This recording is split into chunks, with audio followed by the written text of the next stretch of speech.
Welcome to Mindfulness, a space where ancient wisdom meets the pulse of modern life. I remember the first time I sat in silence at a mindfulness retreat. No phone buzzing, no calendar reminders, no endless stream of emails. Just my breath, steady and real. In that stillness, I realized something simple but powerful. The way we relate to our inner world directly shapes how we move through the outer one. And in a society where the economy feels like it's moving at the speed of light, that realization matters more than ever. Thich Nhat Hanh, the beloved Vietnamese Zen master who made mindfulness a household word in the United States, once said, "The present moment is filled with joy and happiness. If you are attentive, you will see it." Yet how often do we actually pause to notice it? In today's modern economy, where productivity is often equated with worth, pausing feels like rebellion. But perhaps that's exactly why we need it. In Silicon Valley, CEOs roll out mindfulness programs not because it's trendy, but because they've discovered something our ancestors always knew. When the mind is calm, decisions are clearer, relationships healthier, and creativity freer. Jon Kabat-Zinn, a pioneer of mindfulness in America, showed this decades ago with his work on stress reduction. What began as a small medical program is now a global movement, practiced in hospitals, schools, boardrooms, and yes, even in Congress. But let's be honest. For many of us, mindfulness still sounds like a luxury, something you do on a yoga mat or in a mountain retreat, far away from deadlines, bills, and the messy reality of family life. That's where we often get it wrong. The Buddha never taught mindfulness as an escape. He taught it as a way to be fully alive in the middle of everyday struggles. Do not dwell in the past. Do not dream of the future. Concentrate the mind on the present moment, he said. These words are as relevant to a Wall Street trader as they are to a school teacher or a single parent working 2 jobs. In the US, Christian contemplative teachers like Father Thomas Keating have spoken about centering prayer, which in essence echoes mindfulness. Silence, prayer, meditation, they all invite us back to the same truth. Our value is not tied to the chaos of the marketplace. When you breathe mindfully, you remember you are more than your productivity. Think of it this way. The modern economy constantly tells us, do more, earn more, buy more. Mindfulness gently whispers, be here, notice, breathe. The two are not enemies. In fact, when they intersect, they can create a healthier, more compassionate form of growth. Imagine leaders who make economic decisions not from fear or greed, but from clarity and care. Imagine workplaces that measure success not only in profits, but also in the well-being of their people. This is not wishful thinking. It's already happening. Companies like Google and General Mills have brought mindfulness into their cultures. Harvard Business School teaches mindful leadership. Even the US Army has integrated mindfulness training for soldiers to improve resilience. These examples remind us that mindfulness is not an add-on. It's a practical tool for navigating the pressures of modern economic life. And here's the personal truth. Mindfulness is not about rejecting ambition or financial success. It's about grounding them in values that actually last. When I take 5 minutes to breathe before a big decision, I don't lose productivity. I gain clarity. When I listen fully to a colleague instead of rushing to respond, trust grows. These small shifts ripple outward, shaping not just my life, but the systems I'm part of. Thich Nhat Hanh often spoke about interbeing, the idea that we are deeply connected. In an economy that often rewards individual achievement, mindfulness reminds us that no success stands alone. The farmer, the delivery driver, the software engineer, the teacher, we inter-are. Recognizing this changes the way we do business. Compassion becomes not just a moral choice, but an economic strategy. As we step further into this series, we'll explore how mindfulness is reshaping finance, leadership, technology, and even consumer habits in the US economy. But for now, let's pause. Take a slow, deep breath. Feel the ground under your feet. Notice that in this very moment, nothing is missing. That simple truth might just be the foundation of a new kind of economy, one built on presence, compassion, and wisdom. Would you like walk into any coffee shop in New York, San Francisco, or Chicago on a weekday morning and you'll see the same scene. Laptops open, phones buzzing, people typing furiously between sips of cold brew. There's an energy to it, an urgency, almost like the whole country is sprinting towards some invisible finish line. But behind the caffeine and the hustle, there's something else: exhaustion. We live in the most connected, most technologically advanced economy in history. Yet Americans report higher levels of stress and burnout than ever before. According to the American Psychological Association, nearly 3 out of 4 adults say they feel overwhelmed by stress at least once a month. Our economy may be booming, but inside, many of us are running on empty. This is where mindfulness is not just a practice, it's a survival skill. Thich Nhat Hanh taught that when we are mindful, deeply in touch with the present moment, our understanding of what is going on deepens, and we begin to be filled with acceptance, joy, peace, and love. Imagine applying that not in a monastery, but in a corporate office, or during a budget meeting, or while you're stuck in traffic on your way to a second job. Jon Kabat-Zinn, the founder of mindfulness-based stress reduction, reminded us that mindfulness isn't about stopping the storm. It's about learning to dance in the rain. In today's economy, the storm looks like constant deadlines, unstable job markets, rising living costs, and the 24/7 demand to be on. Without mindfulness, we get swept away. With mindfulness, we can stand in the middle of it and remember that we are not the storm. We are the sky holding it. I once heard Sharon Salzberg, one of America's most respected meditation teachers, share a story about a corporate worker who came to her retreat. This person had a 6-figure salary, a corner office, and every external marker of success. But when asked why they were there, they said, "I have everything I wanted, but I can't stop feeling empty." That confession is not rare. It's the quiet truth of many people in today's economy. We confuse busyness with meaning, profit with fulfillment. Mindfulness cuts through that illusion, not by rejecting ambition, but by anchoring it in presence. Let's look at the financial world for a moment. On Wall Street, decisions worth billions are made in fractions of a second. One wrong move, one impulse-driven reaction can shake entire markets. Imagine what it would mean if traders, executives, and policymakers practiced even a few minutes of mindful breathing before making decisions. Imagine a system where clarity replaced panic and compassion tempered greed. Christian contemplative wisdom offers the same reminder. The Gospel of Matthew tells us, "What good will it be for someone to gain the whole world, yet forfeit their soul?" These words hit differently when you're staring at a stock portfolio or worrying about next quarter's profits. They remind us that in chasing wealth, we can lose the very thing that makes wealth meaningful: our inner peace. And here's the paradox. Mindfulness actually makes us more effective, not less. Studies from Harvard and Stanford show that even short mindfulness practices reduce stress, improve decision-making, and increase resilience. Companies that embrace mindfulness often report higher employee satisfaction, lower turnover, and greater creativity. It's not just spiritual wisdom, it's economic sense. Still, let's not romanticize this. Sitting down for 10 minutes of meditation won't magically solve the cost of healthcare or erase inflation. But it does change how we relate to those realities. It gives us back a sense of agency. When I pause to breathe before paying bills, I still feel the weight of financial responsibility, but I'm less likely to spiral into panic. When a manager listens mindfully to their team, the workload may not shrink, but the team feels seen and supported. Those small shifts matter. Thich Nhat Hanh used to tell a story about drinking tea.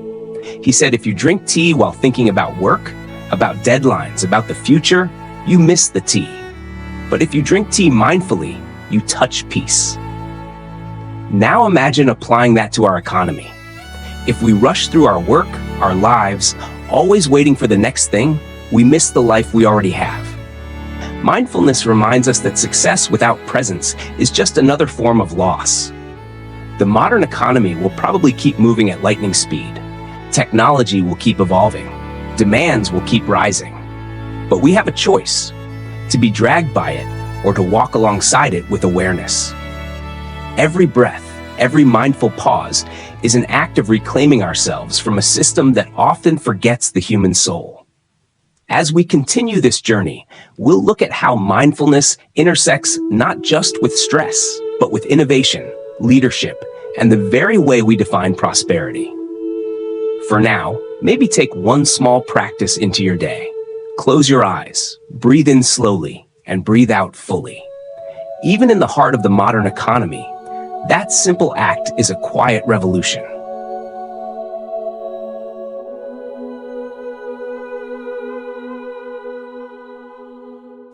Not long ago, I sat across from a friend who works as an executive at a fast-growing tech company. His calendar looked like a battlefield. Back-to-back meetings, endless strategy calls, emails flooding in before sunrise. He admitted, almost with shame, "I'm paid to lead, but most days I feel like I'm just reacting. There's no space to actually think."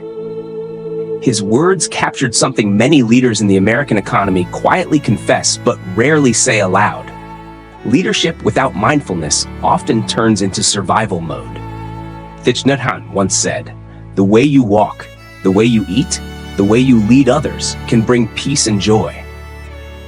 Leadership, in this sense, is not just about guiding companies or organizations. It's about guiding energy, setting a tone. And when leaders embody mindfulness, that tone shifts from chaos to clarity. Jon Kabat-Zinn called mindfulness paying attention on purpose in the present moment, non-judgmentally. Imagine if CEOs approached decision-making that way.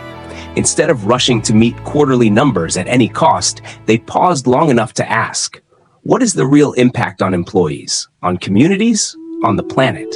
In recent years, many American businesses have begun to experiment with mindful leadership. General Mills offers meditation rooms for employees. Google launched its Search Inside Yourself program to train workers in emotional intelligence and mindfulness. LinkedIn's former CEO Jeff Weiner has spoken openly about practicing compassion in leadership. These are not fringe ideas anymore. They are shaping the mainstream economy. Yet, let's bring this closer to home. Leadership isn't only for CEOs and politicians. Parents lead families. Teachers lead classrooms. Managers lead teams. Even in small ways, we all lead. And the question remains, do we lead from stress and reactivity or from presence and care? Sharon Salzberg often emphasizes that mindfulness and compassion are not separate. A mindful leader notices not only their own breath, but also the humanity of those they guide. In a workplace, that might look like taking time to truly listen to an employee instead of cutting them off.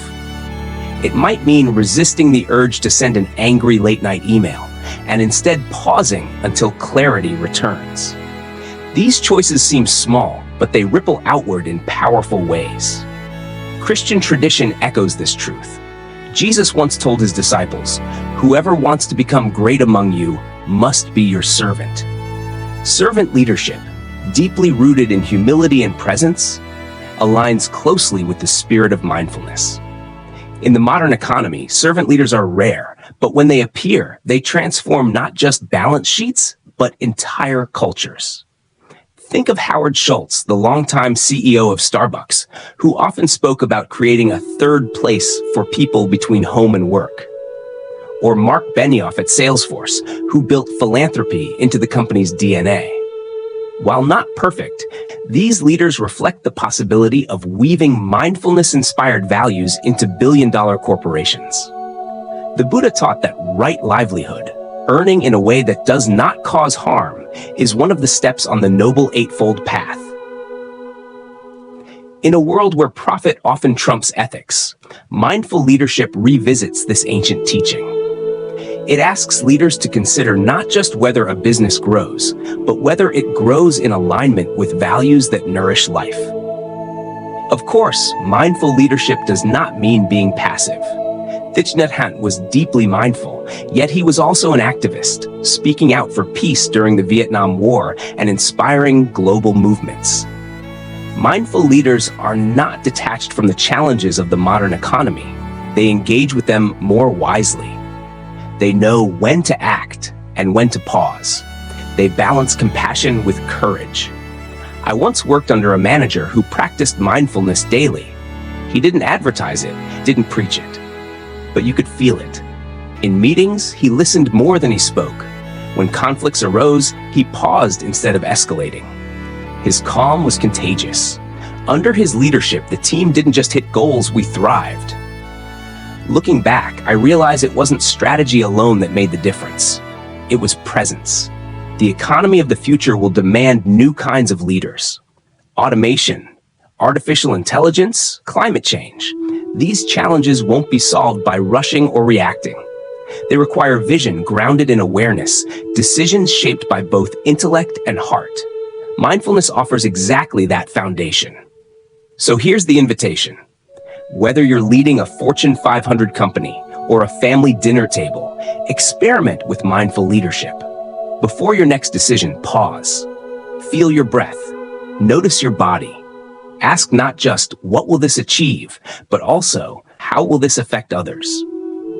In that pause lies the difference between leadership that burns out and leadership that lights the way. Walk through any American mall or scroll through your phone for 5 minutes, and you'll see how the modern economy runs on one simple engine: desire. Ads whisper that we are not enough until we buy this product, wear that brand, or upgrade to the newest device. Our consumer culture thrives on keeping us slightly dissatisfied, always hungry for more. Thich Nhat Hanh gently warned about this cycle when he taught. Many people think excitement is happiness, but when you are excited, you are not peaceful. True happiness is based on peace. In a culture built around constant upgrades and quick fixes, this teaching feels like a direct challenge. I remember the first time I tried practicing mindfulness while shopping. Instead of automatically grabbing items on sale, I asked myself, do I really need this, or am I filling a hole? That pause changed everything. Half the things I thought I had to have no longer made sense. Suddenly, my wallet felt lighter. Not because I spent more, but because I carried less unnecessary weight. This is where mindfulness directly intersects with the consumer economy. The Buddha taught about craving as the root of suffering. In today's America, craving often looks like swiping a credit card, one-click ordering on Amazon, or chasing after the lifestyle curated on Instagram. Mindfulness doesn't demand we reject consumer culture entirely. It invites us to consume with awareness. In the US, teachers like Jack Kornfield often remind students that mindfulness is not about withdrawing from the world. It's about changing our relationship with it. Shopping, spending, working, these are part of life. The question is whether we do them unconsciously or with intention. A mindful consumer asks, where was this product made? Who created it? Does it align with my values? Will it truly support my well-being? Christian tradition also offers wisdom here. Jesus said, life does not consist in an abundance of possessions. These words cut through the American obsession with accumulation. They remind us that joy doesn't come from what we own, but from how we live. When we consume mindfully, we rediscover that truth. Interestingly, many businesses in the US are starting to respond to this shift. The rise of sustainable brands, ethical fashion, and organic foods is not just a marketing trend. It reflects a growing consumer demand for mindfulness in the marketplace. People want to know their dollars support more than profit. They want them to support life. But mindful consumption also has an inner side. Sharon Salzberg once told a story about a student who confessed to feeling guilty about always wanting more. Instead of scolding, she encouraged them to meet that desire with compassion. Mindfulness doesn't shame us for wanting. It helps us see the wanting clearly, so we are not trapped by it. On a practical level, mindful consumption can look simple. It might mean pausing before clicking buy now. It might mean practicing gratitude for what you already have before purchasing more. It might mean choosing experiences over things, investing in time with loved ones instead of another gadget. Each choice shapes not only our personal happiness, but also the larger economic system. There's also a growing recognition that overconsumption carries costs far beyond the individual. Climate change, pollution, and resource depletion are tied to how much and how mindlessly we consume. Mindfulness brings these hidden costs into awareness. It transforms shopping from a private act into a moral one, connecting us with farmers, workers, and ecosystems across the globe. One of Thich Nhat Hanh's most powerful teachings is about interbeing.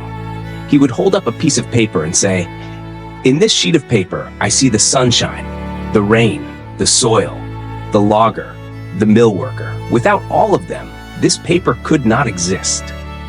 Apply that to the products in our homes, the shoes, the phones, the food, and consumerism looks different. Suddenly, consumption is not just personal satisfaction. It is a relationship with the entire web of life. In the modern US economy, where advertising urges us to buy endlessly, choosing mindfulness is almost radical. It says, "I will not let desire drive my life. I will not confuse happiness with accumulation. I will honor the people and the planet behind every purchase." And yet, mindfulness doesn't mean asceticism. It's not about rejecting beauty, comfort, or joy. Thich Nhat Hanh himself enjoyed tea, walking in nature, sharing meals. The point is not to deny life's pleasures, but to enjoy them fully without being enslaved by them. When you eat a meal mindfully, it becomes more nourishing than any luxury restaurant. When you buy less but with intention, each object carries more meaning.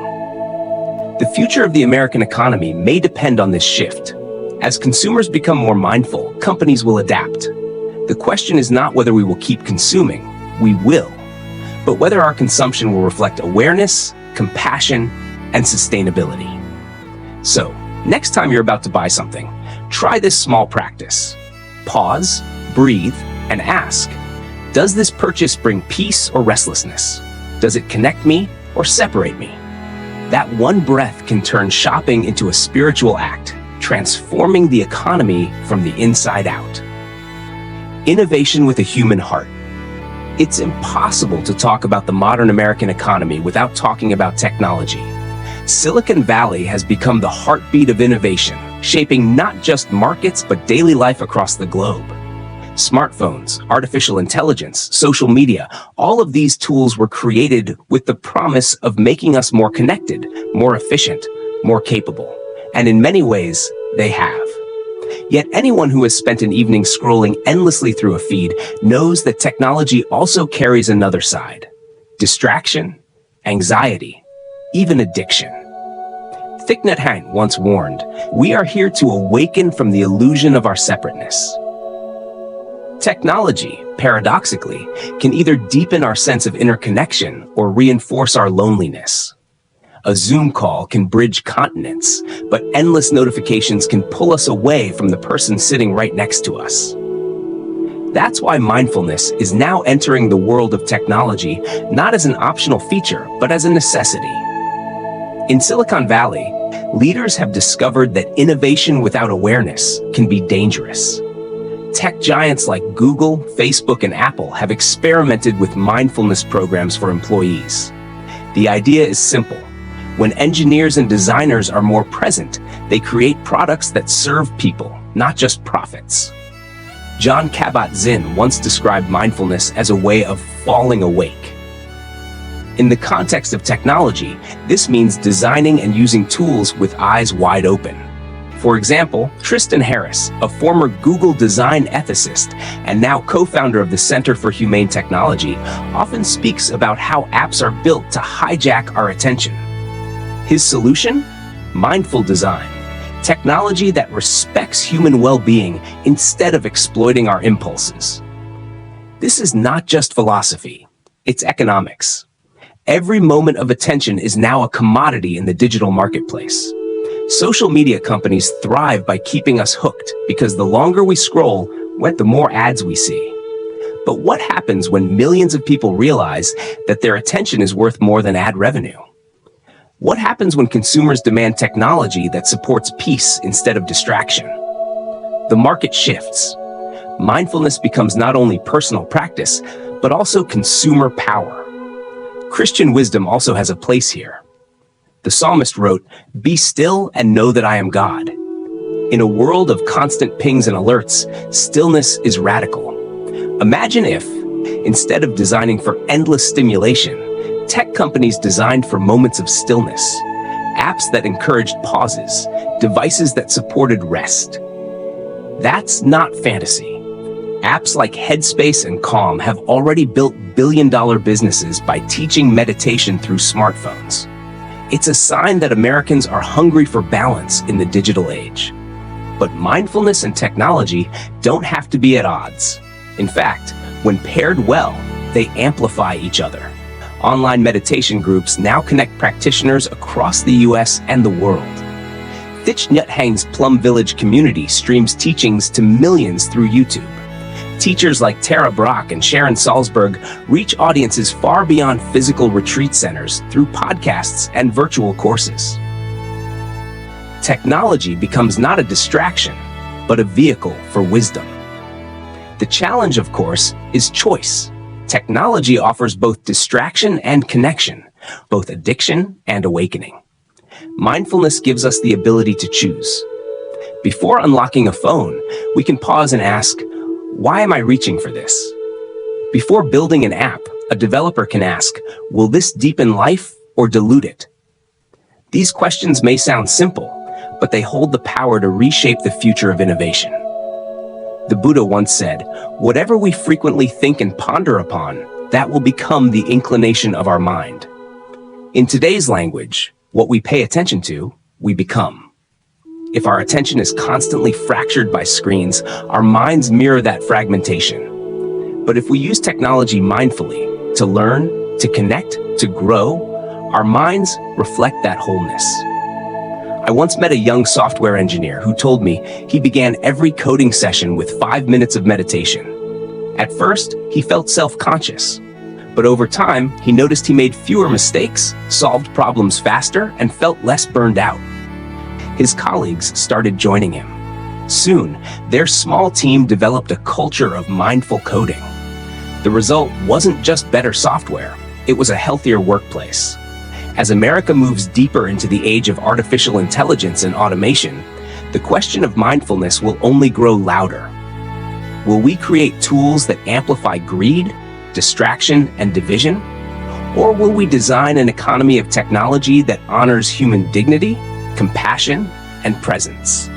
The answer depends on whether we, as individuals and as leaders, bring mindfulness into the heart of innovation. For now, perhaps the practice is simple. The next time your phone buzzes, instead of reacting instantly, pause, breathe, decide whether that notification deserves your attention.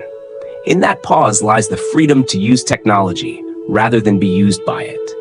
And maybe, just maybe, that's how we begin to build a digital economy with a human heart. Money is a subject most of us think about every day, sometimes every hour.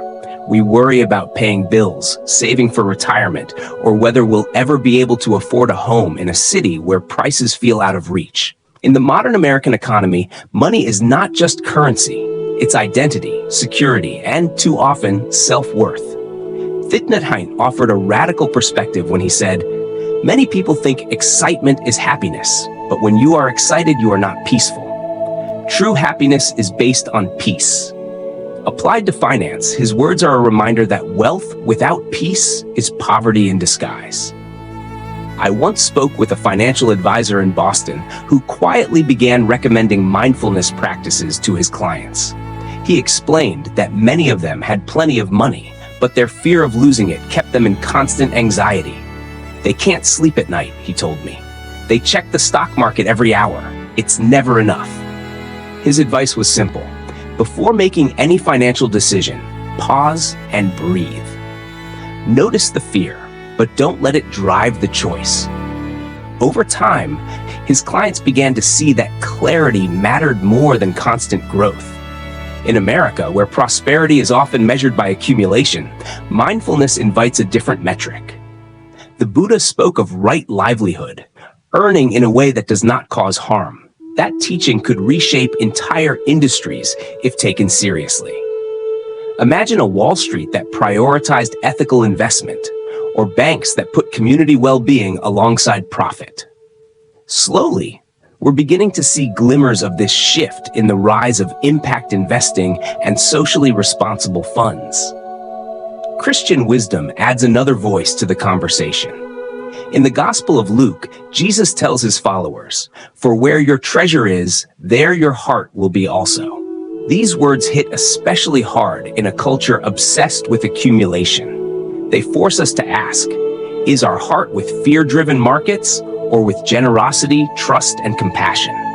Sharon Salzberg often teaches about the difference between grasping and abundance.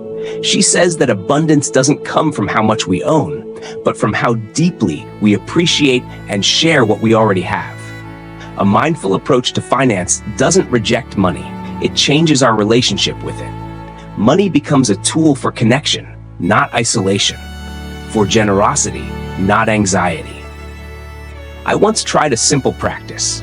Each time I paid a bill, instead of resenting the expense, I silently offered gratitude. Gratitude to the electric company that keeps my home warm, to the water system that brings clean drinking water, to the internet provider connecting me to loved ones across the country. That small shift turned stress into appreciation. Suddenly, money wasn't just numbers leaving my account. It was a reflection of interbeing, the countless people and systems supporting my life. This doesn't erase financial challenges. Millions of Americans live paycheck to paycheck. Student debt is crushing. Healthcare costs feel unbearable.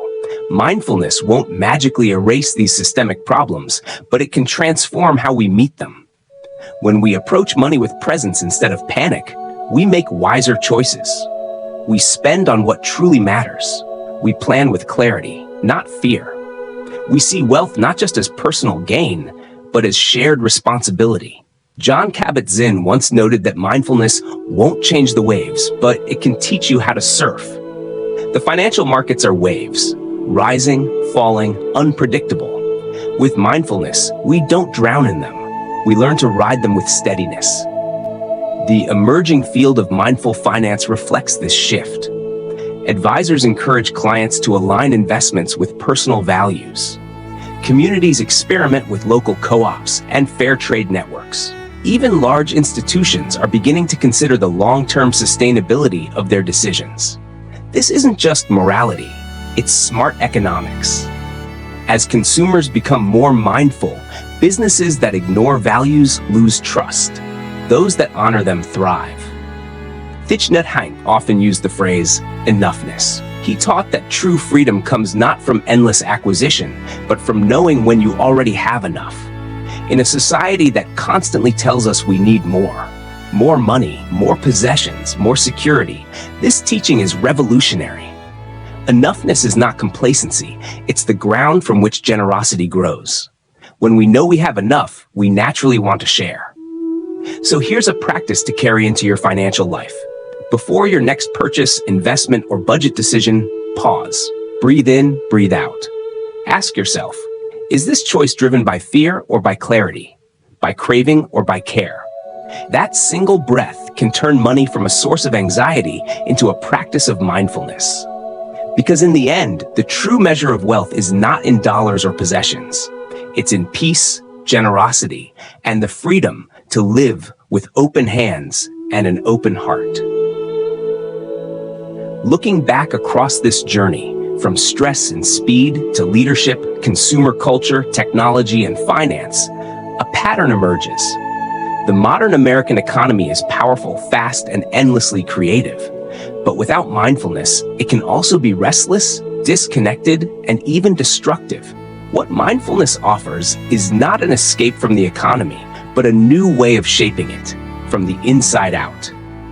Thich Nhat Hanh often spoke of interbeing, the understanding that nothing exists separately. In our economic lives, this means every decision is connected. The clothes we buy link us to workers across the globe. The investments we make shape communities. The way we lead at work affects families at home. With mindfulness, these connections are no longer invisible. They become the ground of responsibility and compassion. American meditation teachers like John Kabat-Zinn, Sharon Salzberg, Jack Kornfield, and Tara Brach have carried this truth into boardrooms, hospitals, schools, and households. Their voices echo the Buddha's ancient teachings and resonate with Christian wisdom that reminds us, love your neighbor as yourself. In the context of money, leadership, and innovation, that love is not abstract. It's as practical as listening before speaking, pausing before reacting, and choosing compassion before profit. But perhaps the most important insight is this: mindfulness doesn't remove ambition, creativity, or success. It grounds them. A mindful economy doesn't mean doing less, earning less, or inventing less. It means doing all of it with awareness, with integrity, with a sense of enoughness. It means building companies that honor workers, designing technology that nourishes rather than distracts, spending in ways that reflect values instead of cravings. I think of a story Thich Nhat Hanh once told about washing dishes. He said, if we rush through the dishes only to get to the cup of tea afterward, we miss the life that is available in that moment. But if we wash dishes just to wash dishes, we touch peace. Apply that wisdom to our economy. If we rush through work only to get to retirement or chase wealth only to get to freedom, we miss the life we already have. Mindfulness turns each economic act, working, spending, leading, into a place where peace is possible now. This is not idealism. It is already unfolding. From mindful leadership programs in Fortune 500 companies to impact investing, to the booming mindfulness and wellness industries, America is searching for a healthier relationship with prosperity. And in countless small ways, in families, classrooms, churches, and offices, people are practicing presence amid pressure. The Christian writer Richard Rohr once said, "The point of prayer is not to change God's mind, but to change ours." Likewise, the point of mindfulness is not to change the economy overnight, but to change how we live within it. When enough of us live with clarity and compassion, systems shift, markets shift, cultures shift. So perhaps the real revolution is quiet. It's in the pause before a CEO signs a contract, in the breath before a parent yells, in the moment a consumer chooses sustainability over convenience. These pauses accumulate. They ripple outward. They remind us that the economy is not some faceless machine. It is us. And we can choose to bring presence into every transaction, every innovation, every decision. Thank you for walking through these reflections with me. If these words resonate, I invite you to continue exploring with us at Mindfulness, where we share practices, stories, and insights on living with presence in a modern world.